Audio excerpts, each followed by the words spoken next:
Couple items for you at the top. President Biden is committed to doing everything he can to address some sticky seats over there, to address the pain Americans are feeling at the pump as a result of President Putin's price hike and his unjustified war's impact on global fuel supply. Today, the EPA announced that it's issuing an emergency fuel waiver to allow E15 sales during the summer driving season. This, of course, is a follow-up to what the president announced in Iowa just 2 weeks ago.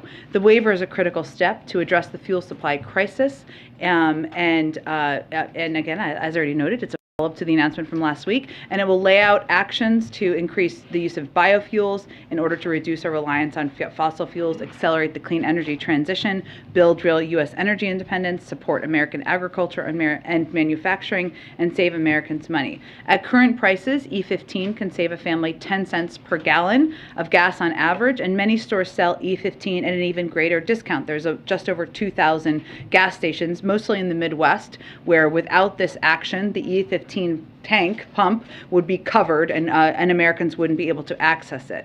So this builds on the additional steps the president has taken, authorizing the release of 1 million barrels per day from the Strategic Petroleum Reserve for the next 6 months, and the largest release in history, working around and building a coalition around the world to release an additional 60 million barrels. I also wanted to give you a little bit of a week ahead, a quick overview for the week ahead.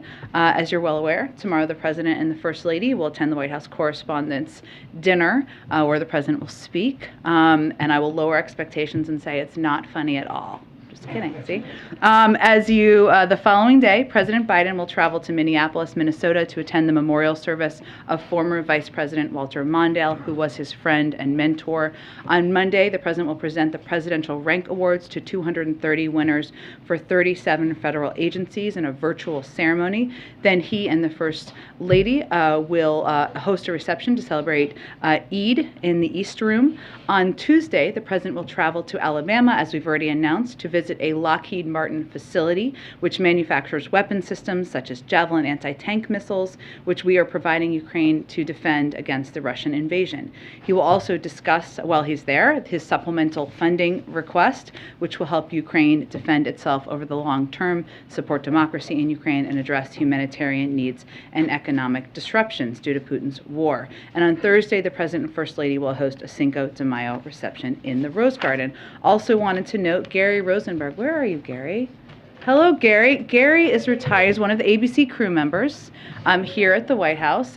He is retiring today after 43 years. Great, Gary. So, amazing.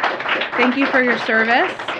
We're not going to make any connection between your timing and the fact that ABC is reportedly taking Kim Kardashian and Pete Davidson to the dinner. Maybe you'll have a wild weekend.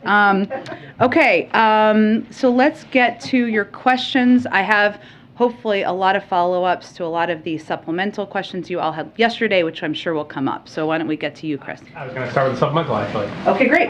So just wanted looking for an update on where things stand with that, and also with COVID funding, how the conversation's gone so far, and how are things going with Republicans as well in getting their support for some of these measures? Sure. Well, as I noted yesterday, after we put out and announced this request, we have been working full steam ahead in engaging and having discussions with appropriate members, committees, staff about the urgency in moving both of these requests forward. The President, of course, put them forward because together, and that is his preference for them to move together because they are both essential. There's urgency to moving them both forward. If I may, and this may come up as well, but can I give you just a bit of a rundown? This is to Alex's questions yesterday of what has been spent from the 13.5. Let me just see if I can find this here. Okay, so we noted and we've confirmed for all of you that of the 13.6, we had already spent 3.25 of the security assistance, with $250 million left. That remains the case. The first supplemental also provided roughly $6 billion in direct security, indirect economic, that includes, the $6 billion includes that 3.5, as well as economic assistance, all of that in there. So 95% of that has been exhausted. And that means that, of course, the 250 million is part of the 5% left, and also some economic assistance that has not yet been spent from that tranche. The first supplemental also provided about $4.2 billion for humanitarian assistance for humanitarian needs globally. We've spent about $600 million of that so far. So there's more obviously left in that fund, which is why we have only requested less than 3% of what is in our new request package is for that type of humanitarian assistance, because we have more left and there are more global requests, of course, given the surge of refugees and needs around the world that we anticipate receiving. And finally, the supplemental also provided $3 billion to support U.S. troop deployments to reinforce NATO territory, which the Department of Defense is using for this purpose. Of course, they plan ahead. It doesn't mean it's all been spent out, but it has been planned for how it will be spent. So as you can tell, the vast majority of what we had requested and what we had received from Congress has been spent, and the humanitarian piece is still left accounts for how we have framed the next package. Okay, go ahead. It appears the European Union is preparing a phased-in ban of Russian oil imports. The U.S. has been a partner in helping the EU to get natural gas. Is the U.S. committed to helping them get additional crude supplies, and will that include ways to increase U.S. production and get it over to the European Union? Yes, so as we've talked about a little bit this week with the announcement about Russia's actions as it relates to Poland and Bulgaria, we started a task force last month with Europe to account for and plan for and work to help them diversify their energy needs and account for any steps that Russia may continue to take to weaponize energy. There was a meeting of that task force, I believe it was yesterday, to have a discussion about how we can continue to work together. We've already taken steps to provide for additional LNG or natural gas resources, because we knew and anticipated that for some of these European countries that was especially going to be a need. In terms of oil, it's of course a global oil market, so our effort there in anticipation of any needs was to take steps to provide more supply, whether that was through our own release from the Strategic Petroleum Reserve or the work that the president and his team has done to do the global release, the biggest ever in history. So slightly two different things, but this task force was started in anticipation of these needs. They already had a meeting. We'll continue our work together to help the Europeans with any shortages they have, and also to diversify and ease off of Russian reliance on Russian energy needs. On the E15 Emergency Waiver, it says it will last a statutory maximum of 20 days per the EPA, and that you guys will review that to see if it's still needed. Yeah. And the industry itself has been calling for, and I think Biden has been supportive of a summer-long lifting of the ban. I understand there's reasons why you do the 20 days, but is this administration committed to making E15 available all summer long? That is how the president made an announcement, and is his intention. And I would note, because it's available, if you think of the just over 2,000 gas stations where it's available in the Midwest, largely in the Midwest, without this, the prior regulations would have been, or without the waiver, that basically the E15 pump would be covered and wouldn't be available. So we do anticipate needs continuing for taking additional steps to cut the cost for Americans. This lowers it by about 10 cents for those who use this type of gas, and this is just another way to do that. Go ahead.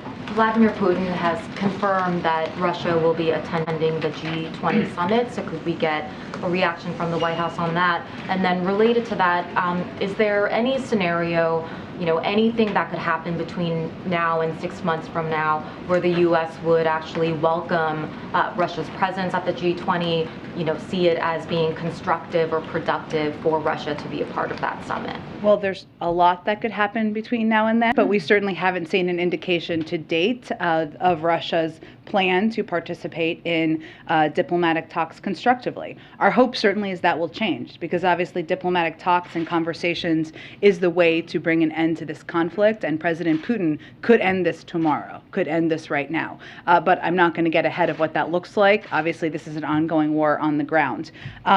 We have certainly seen those reports, and the president has expressed publicly his opposition to President Putin attending the G20. We have welcomed the Ukrainians attending, or invitation to attend the G20. It is 6 months away, so we don't know how to predict. We can't predict at this point what that will look like. Our understanding, and of course you could confirm this with the Indonesians, is we have reached out to them privately, is that they did invite them before the invasion.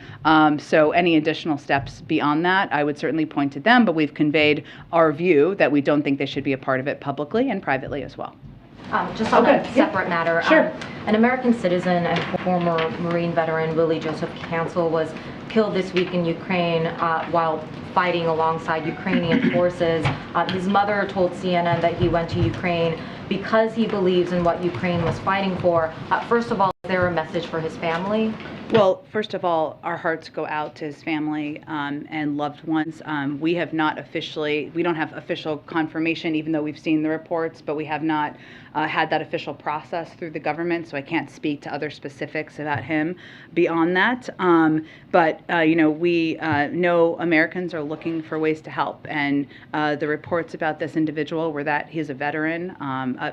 He had a child, I believe, and certainly sounded like a very passionate young man. We know people want to help, but we do encourage Americans to find other ways to do so rather than traveling to Ukraine to fight there. It is a war zone. It's an active war zone, and we know Americans face significant risks. But certainly, we know a family is mourning, a wife is mourning, and our hearts are with them. So any other American that is looking to go to Ukraine for the purpose of fighting alongside Ukrainian forces, the U.S.'s message is strictly do not go. Our advice for months now has been that Americans should not travel to Ukraine for any reason. Go ahead. In the president's conversation with AMLO, with the Mexican president, just ended, did President Biden make any specific requests of his Mexican counterpart in terms of increasing Mexican either troops or enforcement along either the U.S.-Mexico border or the Mexico border with Central American countries? Well, I have not received an extensive readout yet. I know you will receive one probably while I'm up here. But the majority of the conversation was about migration and was about continued work on coordination, on economic coordination, on taking steps to reduce migration to the border. And they have been a partner in that over the last several months. In terms of specific asks, I just don't have more on that. But I know, Mike, that one of the follow-ups here will be coordination and discussion at a high level from members of their respective national security teams to continue to work together as we head toward the important meetings coming up in a few weeks. Yeah, I mean, I think just as a quick follow-up, I understand that it just ended, and so maybe you don't have the information now. Yeah. If there's a way to get more information about the specific question of whether or not the United States has asked, you'll remember President Trump pushed the Mexican government to try to increase enforcement along the border by threatening tariffs. Obviously, that's a different strategy. It's not our approach. Probably isn't your approach, but it wouldn't be out of the question to imagine that this government would encourage, pressure, ask the Mexican government to do more, especially on the eve of Title 42 potentially coming down. Well, I think it's important to remember, I mean, the tone of the call was very constructive. This was not a call where President Biden was threatening the Mexican president in any way. They have been an important partner. We expect them to continue to be. And this call was planned in part because of the Summit of the Americas, but also because of the approaching lifting of Title 42 and the anticipation and expectation from the Department of Homeland Security of the increased influx of migrants trying to come to cross the border. So, but it was meant to be a constructive call. It was not meant to deliver a threatening message. That is my understanding of what took place. And certainly if there's more to provide, we will provide that to all of you. Go ahead. Thank you, Jen. On the supplemental budget, the administration believes that the package will support Ukraine for 5 months. is there anything you could tell us about that time frame? Is that when the administration believes the war will come to an end, or that it will last for at least another 5 months? Well, let me give you a little bit of more of a rundown of each of the components in the package, too. I know some of this was done yesterday, but I think more of it, we could do more from our ends on this front. But to answer your direct question, Weijia, that's the end of the fiscal year, and what our objective here was to provide a long enough set of funding requests, or a funding request that would mean we wouldn't have to come back in a month or 6 weeks, right? To ensure that there was planning that was possible through the U.S. military and through our European partners and the Ukrainians as well. Now, some of this funding, for example, the $6 billion of this $20 billion of the security assistance component is for the Ukraine Security Assistance Initiative, which is basically direct support for Ukraine to purchase its own weapons from the defense industry here in the United States. They could not even intake, billions and billions and billions of weapons and security assistance in this moment. So that is likely going to be longer term, because if they place an order for specific weapons, sometimes that takes months to produce. It's just meant to provide security assistance so they can plan for what they need over the long term and make those orders directly, which is what that portion of the funding provides for. The other portions of the funding, so $5.4 billion is in drawdown. So that, as you're very familiar with that, because that was a large chunk of what we requested and have implemented in our last package. And that basically allows the United States to, when we provide weapons or give weapons to the Ukrainians, to have the funding to backfill those needs and order those weapons so we can backfill them here and make sure we have what we need here in the United States. $2.4 billion was to purchase high-demand weapons for the United States, build additional critical war reserves, and increase intelligence and other defense support. And then $4 billion is in state, foreign, military financing, which is not just for Ukraine. That's for a range of countries. It's FMF funding that will be applicable to a range of countries and what their needs are. And finally, $2.6 billion is to continue supporting U.S. troop deployments in NATO territory. So as you know, we had about 80,000, and now we're up to 100,000. And we're also, of course, providing support to a range of our NATO allies and partners in the region, and that helps support that includes U.S. troop transportation, special pay, medical support. So that's kind of the breakdown of what it is, but some of that would certainly go beyond. It was just meant to be a request that accounts for the fiscal year. And then turning to COVID, I know you've talked before about protocols in place to protect the president, but given what Kate Bedingfield tweeted this morning, I wonder, is part of the protocol to make sure the president never has any close contacts? Well, the way we determine, we do take additional steps, and some of those are additional precautions that go beyond even what the CDC recommends, right? So if we are in a meeting with the president, I've noted before, you always are tested. We often wear masks, almost always wear masks in those meetings. We try to socially distance whenever possible, and the way the CDC defines and the close contact is 15 minutes at a certain close proximity. So we try to follow those guidelines and take additional steps, of course, out of an effort to protect the president. So those who are in a confined space with the president wear masks and are 6 feet apart from him. That's an effort we make, exactly. Okay, great. And then just quickly on the vaccines for children. Yeah. Because the FDA announced a couple potential dates for when they might start reviewing in June. Yeah. When the green light is given, assuming it will be, is there enough supply already on hand to start giving these young children their first doses right away? The supply of both the vaccine and vials, materials, etc. My understanding, Weijia, is that there is. I will quadruple check that and make sure for you, but we have been planning for the possibility of approval for vaccines for children under 5 for some time now, and we like to plan ahead. Okay, thanks, Jen. Go ahead, Jackie. Thank you, Jen. The mayor of Eagle Pass told my colleague down at the border today, and the mayor is a Democrat, by the way, that the border is not being effectively managed, and asked the president to come and see it.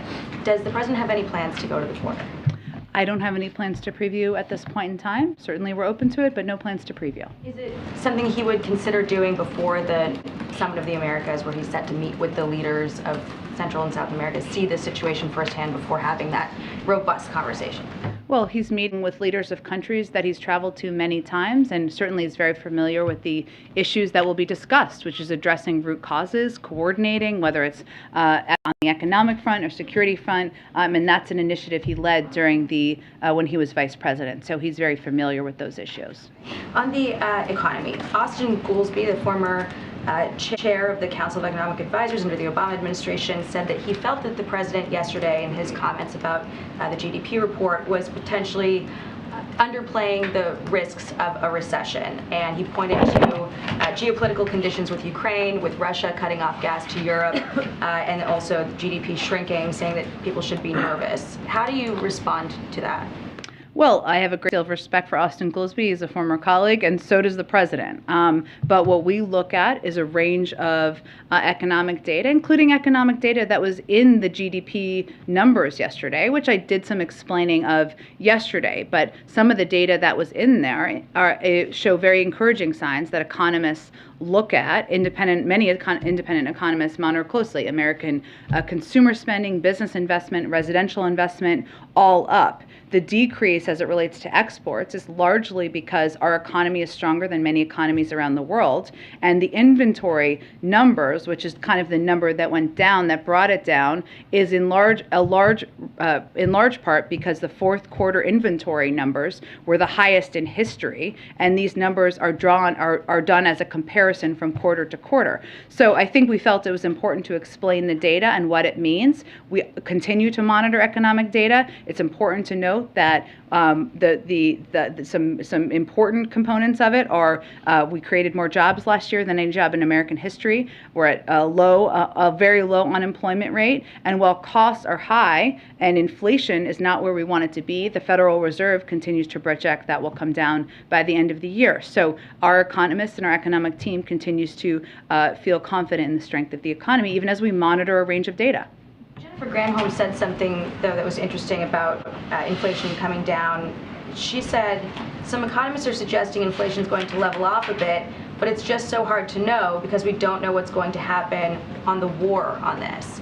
So she's seeming to also allude to geopolitical conditions that might not result in these projections coming to fruition. Well, the Federal Reserve makes the official projections, right, for the government. What I will note, and I think maybe she was referring to, is even the new economic data we saw today, energy accounted for 61% of the reasoning for the increase in the inflation numbers. And we know that because of Putin's unprovoked invasion in Ukraine, that it's driving food costs, but also energy costs, and that is a huge driver. So that's why the president is taking a range of steps.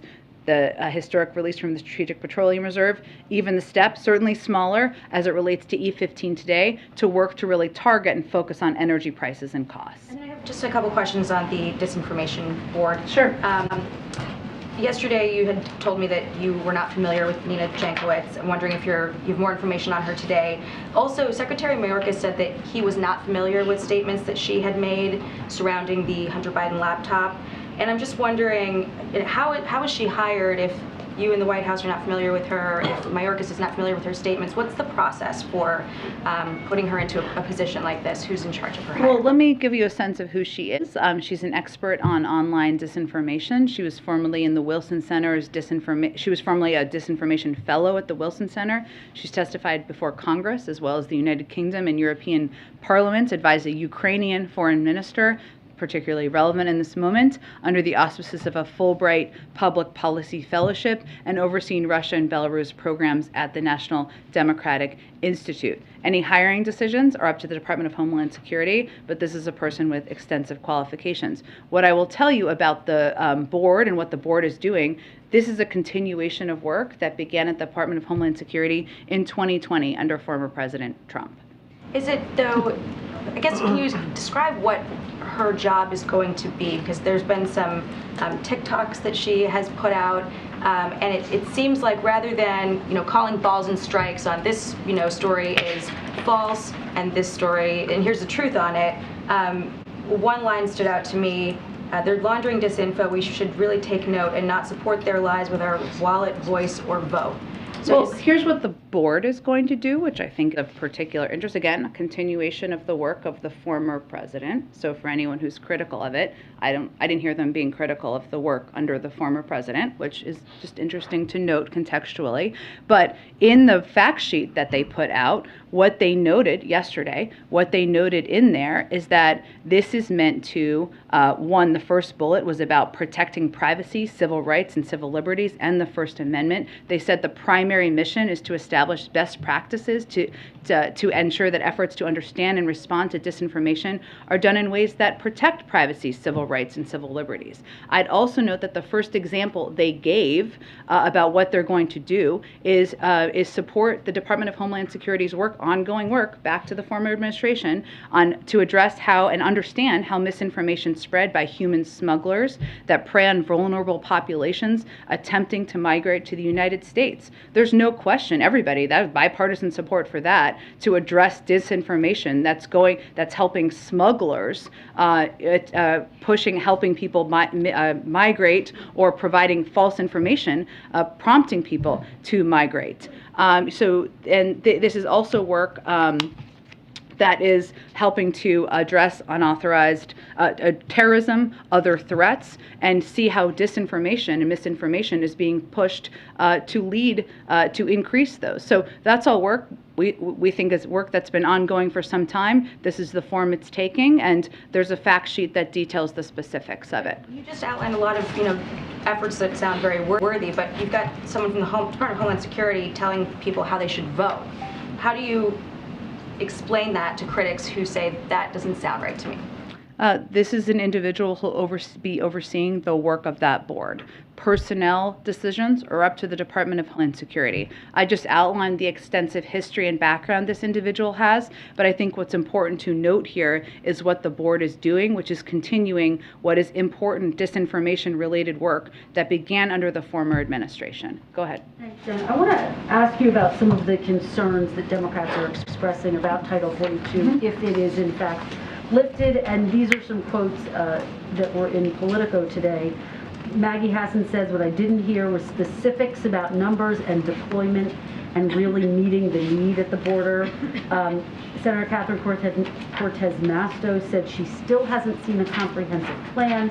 And Senator Mark Kelly has said there's having things on a piece of paper and then what is going on in the southern border, and there's a huge disconnect. What is the administration doing to address those concerns and that criticism that there may be a plan on paper, but they certainly haven't seen it at the border yet? Well, first, there's an extensive plan on paper that includes a 6-pillar approach to planning for and preparing for the lifting of Title 42, including surging resources, personnel, transportation, medical support, facilities to support border operations. It also includes enhancing CBP processing efficiency and moving with deliberate speed to mitigate potential overcrowding at Border Patrol stations, something in anticipation they are preparing for the possibility of. It also includes administering consequences for unlawful entry. That's Pillar 3. It includes number 4 is bolstering the capacity of non-governmental organizations who've been important partners to us as we're working to implement, to receive non-citizens after they've been processed. It also includes targeting and disrupting the transnational criminal organizations, and finally deterring irregular migration. What it is not, and this is where we absolutely, of course, agree with these members and others, is an immigration reform plan. And that is something that we strongly support. This is a reminder of the need for, how outdated it is, how broken the system is, but Title 42 has never been an immigration plan. How soon will the plan that you just laid out actually go into effect, understanding that it may take some time? Yeah. But how soon will people actually feel the real impact so that, as Senator Kelly is saying, this disconnect doesn't exist, so that there's actual proof that it's taking place? Well, the Title 42 lifts on May 23rd. It doesn't lift. Nothing happens until... I would point to the Department of Homeland Security for the implementation plan, but I think that's what's important to note here. We haven't seen, the impacts of the lifting surges because it hasn't happened yet. I'd also note that Secretary Mayorkas testified, I believe, before 4 committees over the last 2 days about exactly this. And yet there's still this skepticism. In order to answer their questions, and I'm sure he's happy to have continued conversations. How concerned is the president that these members of his own party, who are facing tough re-election battles, as you know, have these serious concerns and clearly are expressing fears that it might impact them politically, might impact their chances for re-election? Well, without speaking to the politics, I would say, Kristen, I mean, the president shares the concern about the lack of a workable immigration system, and that impacts many of the border state leaders quite a bit, of course, because there isn't an effective asylum processing system, because we don't have smart security. We spent years investing in a faulty border wall that was never going to be an effective mechanism. He shares their concerns about that, and he recognizes and agrees with that. How would you characterize how committed he is, understanding that an appeal, if it comes to that, is not in his hands? Would he want to see this fight go all the way to the Supreme Court?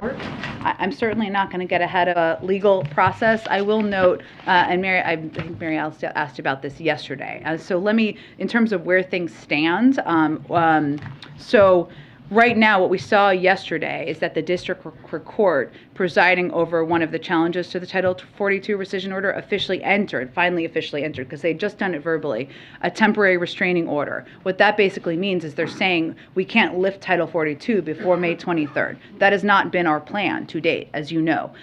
What is next is there's going to be a hearing on Arizona's preliminary injunction motion. That's scheduled to take place on May 13th. So any decision about what's next, of course, would happen from the Department of Justice, but wouldn't happen until after that. What I would note is that the judge has indicated he will rule unfavorably towards the administration at this time, but we don't know, and we don't officially know, and we won't know until he makes a ruling, and then the Department of Justice would make any decision about legal action. One quickly on the supplemental, if I might, there's obviously a divide over whether to link it to COVID funding, which we talked about a little bit here yesterday.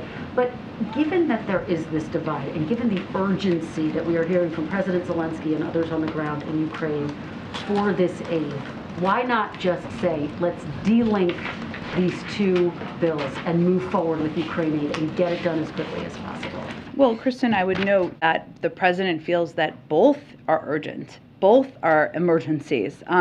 Of course, we know there's an urgency in getting additional assistance. We know we have a few more weeks, depending on how the final military drawdown is spent out. But in terms of COVID, what we are doing right now is we are preventing the United States from being able to plan and purchase ahead. So, for example, if there's a better booster, which there may be because science is amazing one day, right? If there's a better vaccine, we can't make purchases ahead of doing that. That is what we have done to date. That is why we have been so prepared. It also makes it so that we can't purchase Evusheld, treatments that helps immunocompromised. We can't make additional purchases of a range of the treatments we know are effective and make sure that we can say to every American, we'll get you a mask, we'll get you a test, we'll get you a free vaccine. So the president feels that is also incredibly urgent. Go ahead. Do you have a reaction to the report that the FBI last year potentially searched millions of Americans' data? And secondly, is the president briefed on that? Does he have any reaction himself? I have not spoken with the president about this. I can get you more details about this after the briefing. My understanding is that some of this was about researching and doing an investigation into potential hacking. But I will get you more from the FBI after this. Thanks for the question. Go ahead. Yeah, E15 fuel is slightly less energy dense than what we would consider typical gasoline, so Americans might need to fill up just a little bit more frequently. So how much does the administration really think that this move will affect Americans' wallets?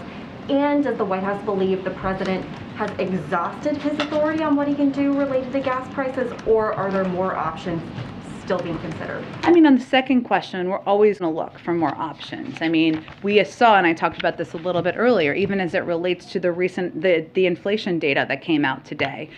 We know that 61% of that is driven by by energy costs, by Putin's invasion into Ukraine, and we need to continue to take every step we can, whether that's working with Congress, considering what authorities we have, continuing to ensure we take steps to make sure the supply meets the demand out there. The The estimates have been it saves Americans about 10 cents a gallon, and that to the president and to us felt like a reason to do it, and because without taking this step for the waiver, it basically would just be an option of additional supply that is a little bit less expensive that wouldn't be available in these 2,000 gas stations. We're not saying that this is like the silver bullet. It's not. It's just a step that we felt would help ease the burden for Americans who go to those gas stations. And then with COVID, as we are talking about, as the White House is pushing Congress to pass for more funding, why hasn't the administration released a plan, at least for now, to transition the burden of paying for COVID drugs and vaccines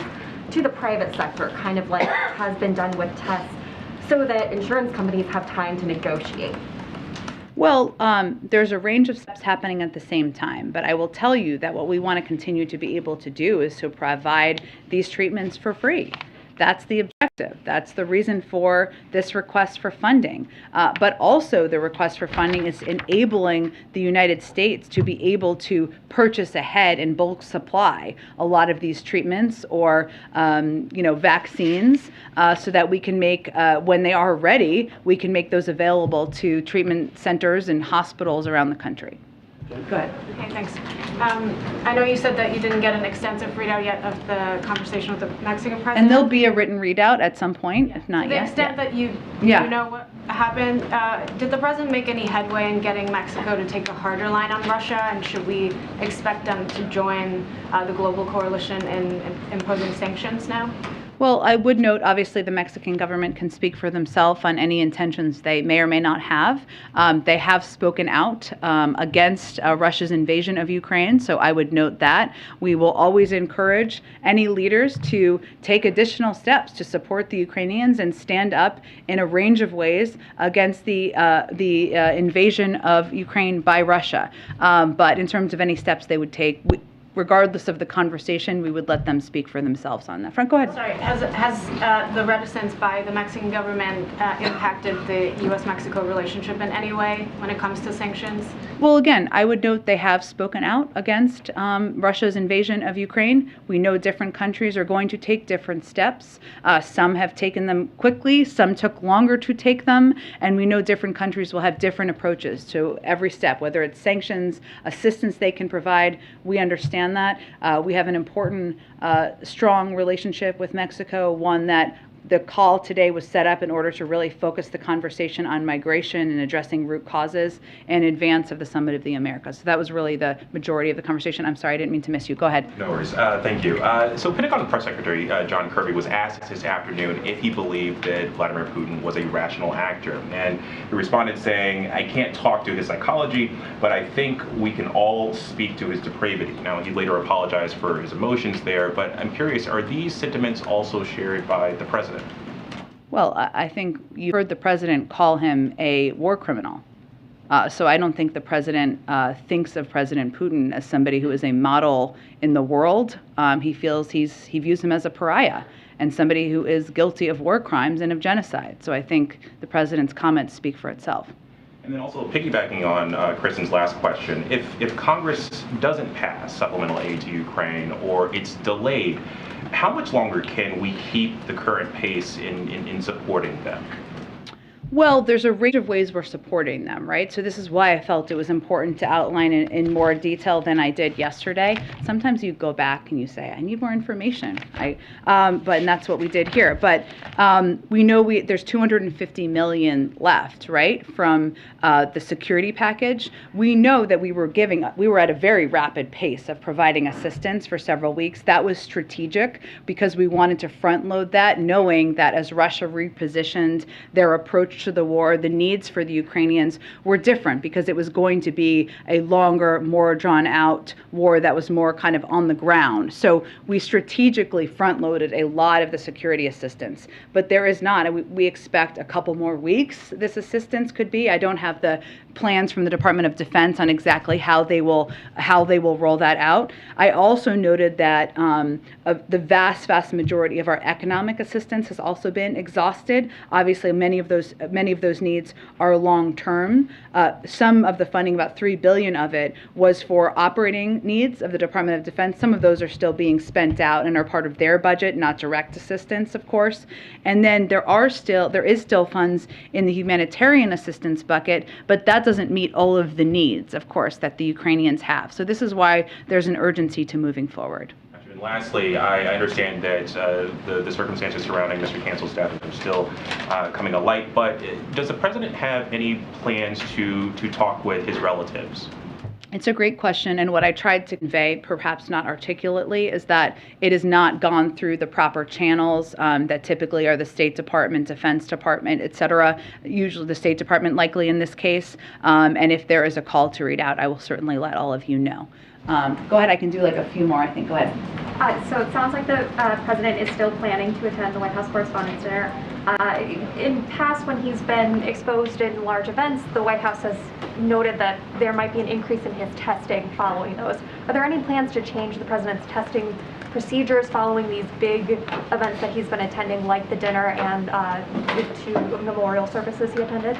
The testing protocol is determined by his doctor. He was tested yesterday and he tested negative, but I don't have anything to predict in terms of the future. I noted this the other day, but I think that's important for your question here, is that the president, we made a decision, it was important to him to attend the dinner to honor the work of journalists, all of you, many of your colleagues around the world, something the former president didn't do. But we also took additional steps. He's not attending the dinner portion. He's coming for the program. So, and he will likely wear a mask when he's not speaking. Obviously, he'll speak, and so he'll be there for about an hour or 90 minutes, I guess, depending on how long Trevor Noah speaks and others speak in the program.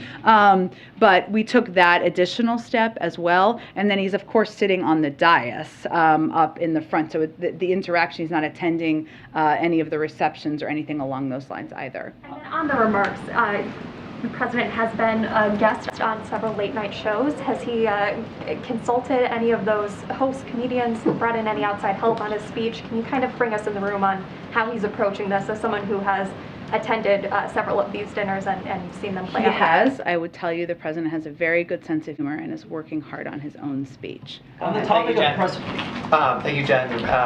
The administration has not said how long they expect the war in Ukraine to last, and that's understandable because no one knows what the future will hold.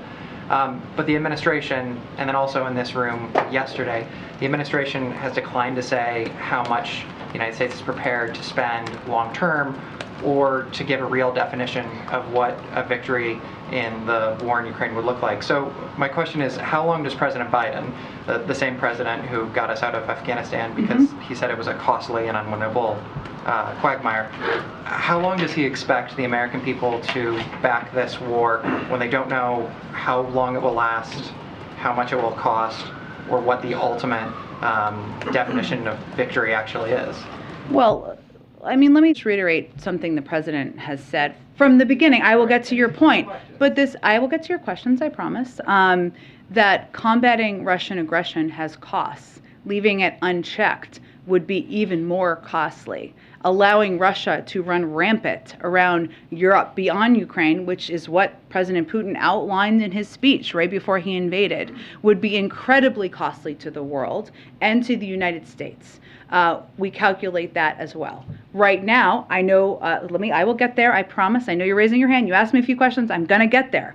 Right now, the importance of this package to the president is because every day Ukrainians pay the price of freedom in their lives, and he feels providing them with arms and foods is the right thing to do. And trying to plan for, and I noted that some components of this package are not limited. It's not that the spending will end at 5 months. It's just allowing the ability for us, the Ukrainians and the Europeans, to plan over the long term. In fact, much of the security assistance will be much longer than that. The reason it's difficult to define what winning is because obviously our view continues to be that an end will be through a diplomatic process and a diplomatic conversation. The Ukrainians are the ones to determine what the outcome of that will look like, not for us to determine on their behalf. So should we expect a line item appropriation for military aid to Ukraine for the next 5, 10, 15 years? I mean, is this open-ended?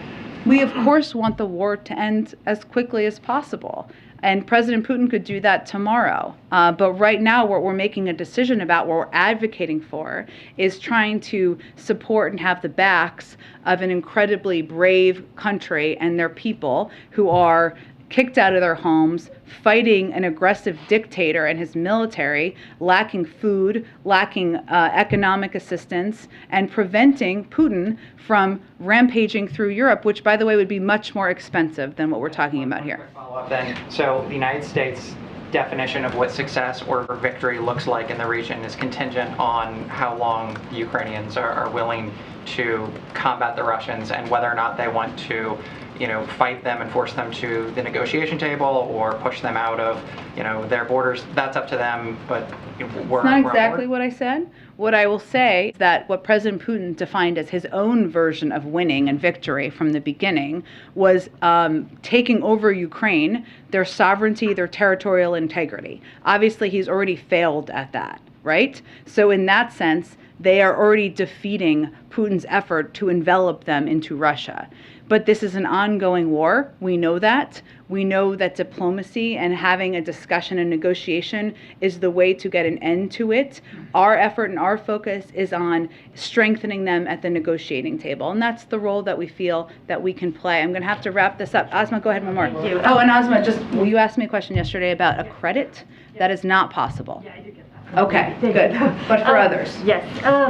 So there have been reports that EU countries are looking to approve a phased embargo on Russian oil as early as next week. And if that were to happen, it would be huge. And I'm curious how the White House is coordinating with the EU on this. Sure. So one of the steps that the president took last month was to start this task force with the Europeans. I mean, we took steps before that, right, to work with a range of countries in Asia and around the world to provide additional supply, LNG supply, where they had excess. Japan, for example, did that to provide excess LNG supply because they had the ability to do that to the Europeans in anticipation that Russia could weaponize energy, as we've seen President Putin do. There was a meeting of this task force yesterday to continue that coordination, have that discussion, and we're just looking for ways that we can help them address these needs that we long anticipated. Okay, thanks everyone. Thank you, everyone. Question on press.